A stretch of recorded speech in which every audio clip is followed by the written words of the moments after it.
আসসালামু আলাইকুম প্রিয় দর্শক, আপনারা সকলেই কেমন আছেন? আশা করছি মহান আল্লাহ রাব্বুল আলামিনের অশেষ রহমত আপনারা সকলেই ভালো আছেন।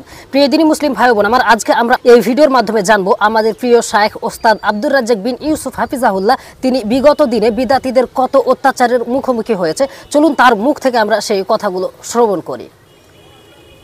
1990 সাল থেকে 2006 পর্যন্ত আমার জন্য এদেশের মাটিতে দিন প্রচার করার মতো পরিবেশ ছিল না। যে কোনো জায়গাতে পৌঁছলেই পরিস্থিতি মার মুখে বলে আমি দেখতাম। অনেক সময় আমি স্টেজ থেকে নেমে দৌড়িয়ে এক বাড়িতে আশ্রয় নিয়েছি। কোথায় স্যান্ডেল কোথায় জুতা এটা আমি হিসাব করতে পারিনি। এক সময় স্টেজ থেকে নেমে যাব এরকম কোনো পরিবেশ নেই। কিভাবে স্টেজ থেকে নেমে কোন এক বাড়িতে আশ্রয় নিতে হবে এটা একটা খুব জটিল সমস্যা ছিল। এক সময় জুমার খুতবা দেওয়া কঠিন ছিল। মনে হচ্ছিল যেন আমি দিন প্রচারের মাঠে একাই। অবশ্য ওরাই দেখছি যে এখন অনেক অংশেই তারা বলতে বাধ্য হচ্ছে যে কথা ঠিক, তবে মানা যাবে না। এই পরিস্থিতিতে এত কঠিন কথা কেমনে মানা যায়?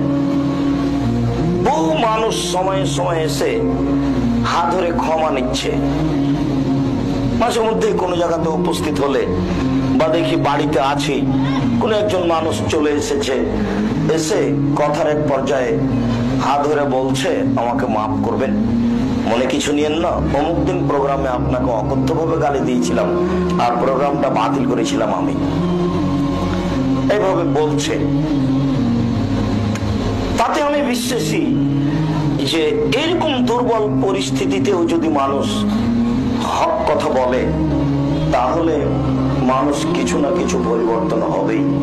তবে হক কথা বলাও যেমন জটিল, হক কথা মানাও তেমন কঠিন।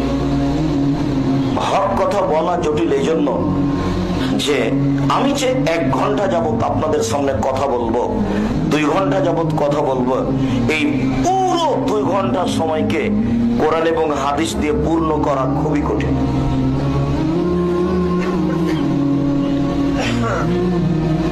পুরো সময়টাকে কিসসা কাহিনী মুক্ত করে কোরআন এবং সহিহ হাদিস দিয়ে পূর্ণ করা খুবই কঠিন। 1 সপ্তাহ অন্তত প্রস্তুতি লাগবে 2 ঘন্টা সময় পূর্ণ করতে। 1 সপ্তাহ প্রস্তুতি লাগবে। 2 ঘন্টার সময়ে যদি আমি 30টা হাদিস আপনাকে শোনাতে চাই আর 5টা আয়াত শোনাতে চাই তাহলে 1 সপ্তাহের প্রস্তুতি লাগবে। এবং একাই এই 30টা হাদিসকে সিরিয়াল দিতে হবে যে এরপরে এটা, এরপরে এটা, এরপরে এটা, অন্তত 30 থেকে 40 বার সিরিয়াল দিতে হবে।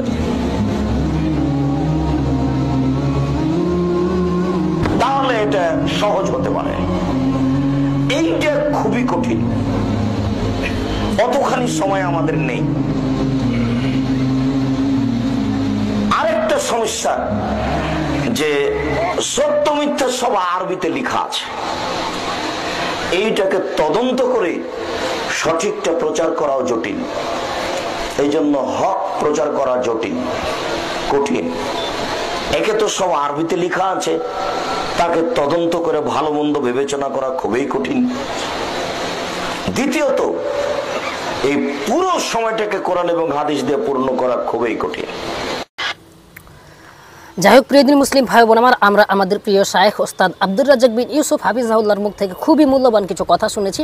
তার এই কথার সারমর্ম ছিল এইটা যে তিনি বিগত দিনে প্রথম যখন দাওয়াতি ময়দানে কাজ করতেন তখন তিনি অনেক খারাপ ভয়াবহ পরিস্থিতির সম্মুখীন হয়েছেন। অনেকে ওনাকে মারতে গেছেন, অনেক কিছুই করেছেন, এমনকি তিনি স্টেজ থেকে দৌড়ে পালিয়ে গেছেন তিনি নিজেই বললেন। কিন্তু দেখুন এখন বর্তমান সময়ে আমরা যারা দিন প্রচার করছি, যারা দিনের কথা বলছি, এত কিন্তু কঠিন না।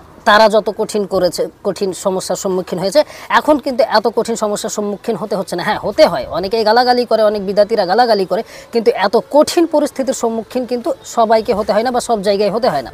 তার মানে বুঝতে পারছেন যে কত কঠিন পরিস্থিতি তিনারা পার করে এসেছেন, তারপরে এই ময়দানটা হয়েছে। কিন্তু এই ময়দানে দেখুন আজকে বিদাতীরা দখল করে মানুষকে জাল আর জয়ীফ হাদিস বলে মাতিয়ে তুলছে। তো যাই হোক প্রিয় দিনী মুসলিম ভাই বোন আমার, আমাদেরকে অবশ্যই যাচাই বাছাই করে বক্তব্য শুনতে হবে। কে কোরআন এবং সহিহ হাদিস থেকে কথা বলছে সেটা অবশ্যই যাচাই বাছাই করে শুনতে হবে। আপনি গড়সাটে শুনবেন, এটা হবে না। এটা করলে আপনি ভ্রান্ত পথের দিকে চলে যাবেন। অবশ্যই যাচাই বাছাই করেই শুনতে হবে। তো আজকের মতো ভিডিওটি এখানে শেষ করছি। আগামীতে আবার অন্য কোনো বিষয় নিয়ে কথা বলবো ইনশাআল্লাহ। ততক্ষণ আপনারা সকলেই ভালো থাকবেন। আসসালামু আলাইকুম ওয়া রাহমাতুল্লাহি ওয়া বারাকাতুহু।